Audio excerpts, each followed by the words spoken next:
Hello friends, welcome back to our channel BC hunter. आज की data structure series में हम देखेंगे कि डाटा क्या है। डाटा एनीथिंग, कुछ भी हो सकती है। Anything to give information is called data. कुछ भी इंफॉर्मेशन हो सकती है वो, उसको हम डाटा बोलेंगे। Example student name, student roll number, branch और एनीथिंग। वो कुछ भी हो सकता है, स्टूडेंट का नेम भी, एड्रेस भी, father's name, mother's name, anything, student roll number, कुछ भी हो सकता है वो, हम उसको डाटा बोलेंगे। स्ट्रक्चर क्या है? Representation of data is called structure. हम डाटा को जिस वे में रिप्रेजेंट करेंगे उस वे को हम बोलेंगे स्ट्रक्चर। अब वो किसी भी वे में कर सकते हैं, हम ग्राफ की फॉर्म में भी कर सकते हैं, एरे की फॉर्म में भी कर सकते हैं, और उसको लिस्ट बना के भी हम रिप्रेजेंट कर सकते हैं। तो इन सब फॉर्म को हम स्ट्रक्चर बोलेंगे। डाटा डाटा स्ट्रक्चर क्या है? Data structure data plus structure, दो वर्ड का कॉम्बिनेशन अभी बताया था आपको।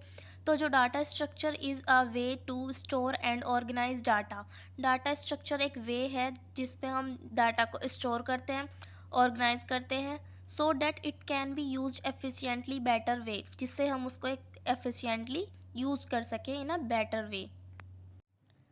डाटा स्ट्रक्चर की सीरीज़ में आज हम कुछ टॉपिक कवर करेंगे। देखेंगे कि हम डाटा स्ट्रक्चर क्या है। दो वर्ड का कॉम्बिनेशन है, डाटा और structure. What is data structure? Data structure क्या है?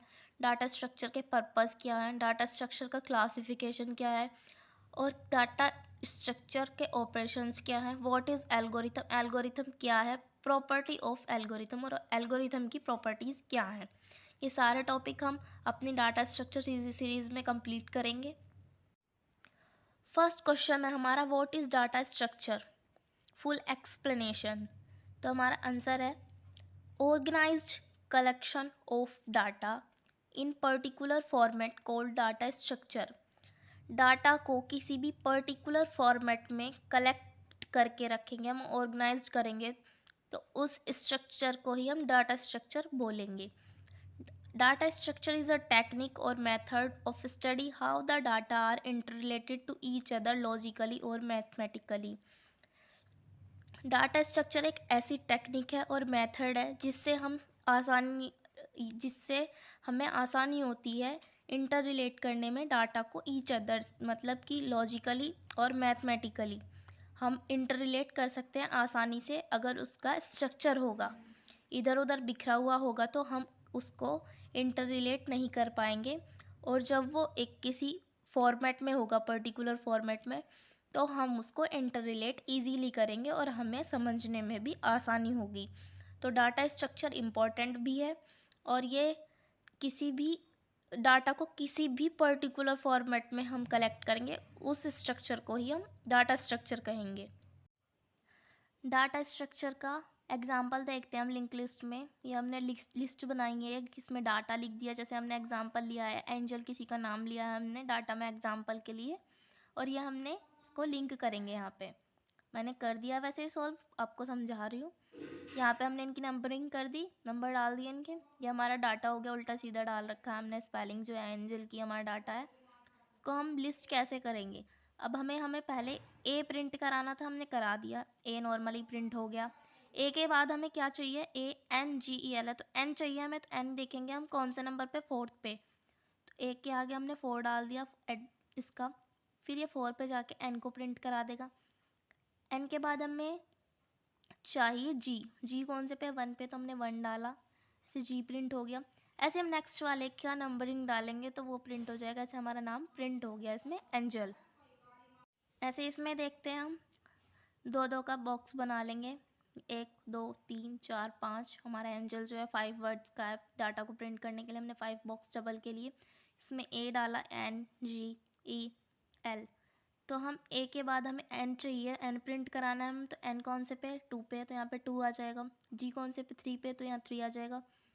और ऐसे करके इसमें भी एंजल प्रिंट हो जाएगा हमारा।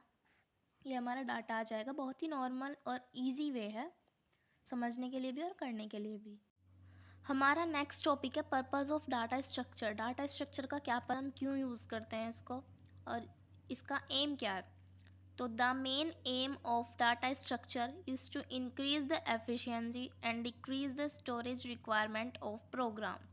जो हमारा डाटा स्ट्रक्चर है वो क्या करता है? इंक्रीज द एफिशिएंसी, एफिशिएंसी को बढ़ाता है और डिक्रीज द स्टोरेज रिक्वायरमेंट, और स्टोरेज रिक्वायरमेंट को डिक्रीज़ करता है किसी भी प्रोग्राम की।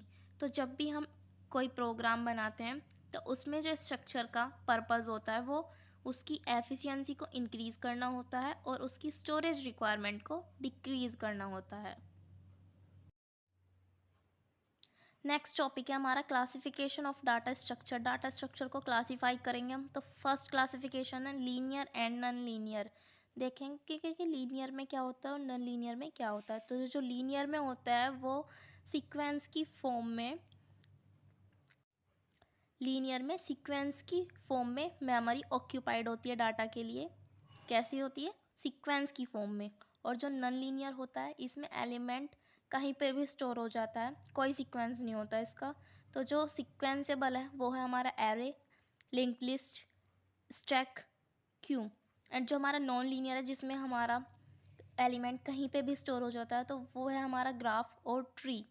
तो ये दोनों ये हमारा फर्स्ट क्लासिफिकेशन था, लीनियर एंड नॉन लीनियर। एक में होता है सीक्वेंस से और एक में सीक्वेंस नहीं होता, कहीं पे भी स्टोर हो जाता है। सेकंड है हमारा होमोजीनस एंड नॉन होमोजीनस। तो ये दोनों हमारे सेकंड क्लासिफिकेशन है। होमोजीनस क्या होता है? सिमिलर काइंड ऑफ डाटा, जिसमें हमारा जो डाटा होता है वो सिमिलर काइंड होता है। और जो हमारा नॉन होमोजीनस होता है इसमें डिफरेंट टाइप का डाटा होता है। तो जो हमारा होमोजीनस है उसका एग्जांपल है एरे। एरे में similar kind of data store होता है। और स्ट्रक्चर यूनियन में हमारा होता है डिफरेंट टाइप्स ऑफ डाटा। हमारा थर्ड क्लासिफिकेशन है स्टैटिक एंड डायनामिक। स्टैटिक में हमारी फिक्स्ड साइज ऑफ मेमोरी होता है और डायनामिक में चेंजेबल होता है। जैसे कि इसमें कैर ए जो हमारी उसकी वैल्यू 10 है, तो ये 10 जो है ये फिक्स रहेगी, ना हम इसको बढ़ा सकते हो ना इसको हम घटा सकते हैं। ऐसे डायनेमिक में हमारा क्या स्टार ए है, इसको हम रन प्रोग्राम में चेंज कर सकते हैं, कुछ भी वैल्यू दे सकते हैं, हम इसको अपने अकॉर्डिंग चेंज कर सकते हैं क्योंकि डायनेमिक चेंजेबल है। और जो हमारा स्टैटिक है वो हमारा फिक्स साइज मेमोरी है। नेक्स्ट टॉपिक है हमारा operations of data structure. Data structure के क्या क्या ऑपरेशंस है? तो फर्स्ट हमारा सर्चिंग, कुछ भी सर्च कर सकते हैं इसमें हम अपने डाटा स्ट्रक्चर में। ट्रैवर्सिंग है, चेंजेबल है। थर्ड इंसर्ट है, फॉर अपडेटिंग है, अपडेट भी कर सकते हैं हम वैल्यू को, डिलीट भी कर सकते हैं। फिफ्थ सिक्स्थ, हमें कोई भी दो वैल्यू या फिर दो डाटा को मर्ज करना होगा तो हम मर्जिंग भी कर सकते हैं। और हम इसमें शॉर्टिंग भी कर सकते हैं, किसी लिस्ट की शॉर्टिंग और उसको शॉर्ट आउट कर सकते हैं। हमारा नेक्स्ट और मोस्ट इम्पॉर्टेंट टॉपिक है ये, व्हाट इज़ एल्गोरिथम। एल्गोरिथम क्या है तो देखते हैं।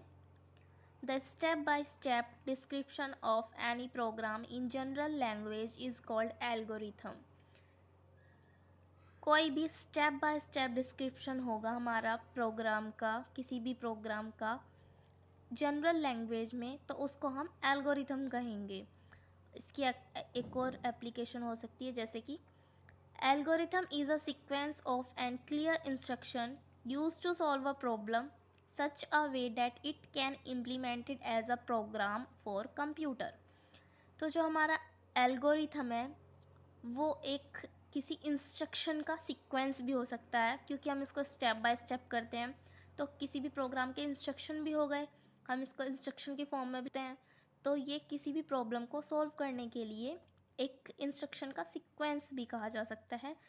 ये है हमारा example, right an algorithm for add two numbers. किसी भी टू नंबर को ऐड करने के लिए हम एल्गोरिथम लिखेंगे तो हम स्टेप डालेंगे। स्टेप 1 क्या होगा हमारा? बिगिन, मीन्स स्टार्ट और बिगिन कुछ भी बोल सकते हैं। स्टेप 2 है हमारा input two number A and B. हम सेकंड स्टेप में नंबर्स को प्रिंट कराएंगे, क्योंकि हमें दो नंबर का सम चाहिए तो हम क्या कराएंगे, दो नंबर ही प्रिंट कराएंगे, ए एंड बी। स्टेप 3 क्या होगा हमारा? हमें क्या करना है? ऐड करना है। तो हम क्या करेंगे? Sum of A and B. A and B क्या हो गए? जो हमने दो नंबर इनपुट करे हैं वो, उनका सम। फोर्थ में क्या करेंगे? फोर्थ स्टेप में डिस्प्ले आउटपुट ऑफ एडिशन। हमने अब इनको सम किया है तो क्या किया हमने? ऐड किया, एडिशन। तो हम फोर्थ स्टेप में डिस्प्ले करा आउटपुट है उसको दिखाएंगे। And step 5, fifth step and last step है हमारा एग्जिट एंड, मतलब कि एग्जिट भी बोल सकते हैं। प्रोग्राम से, इस एल्गोरिथम से बाहर आने के लिए, और इस एल्गोरिथम का एंड भी बोल सकते हैं, जैसे बिगिन, स्टार्ट और एग्जिट और एंड। तो ये हमारी एल्गोरिथम हो गई किसी भी दो नंबर को ऐड कराने के लिए। ऐसे ही हम सब्ट्रैक्ट भी करा सकते हैं। सब्ट्रैक्ट में यहाँ पे हमारा सब्ट्रैक्शन आ जाएगा, और ऐसे ही होगा कि दो पॉइंट हमारे कॉमन होते हैं, फर्स्ट एंड सेकंड स्टेप हमारे एंड और स्टार्ट का हो गया। सेकंड में हम इनपुट कराते हैं, थर्ड में हम सम कराएंगे जो हमारा मेन पर्पज़ है, और फोर्थ में हम आउटपुट को डिस्प्ले कराएंगे।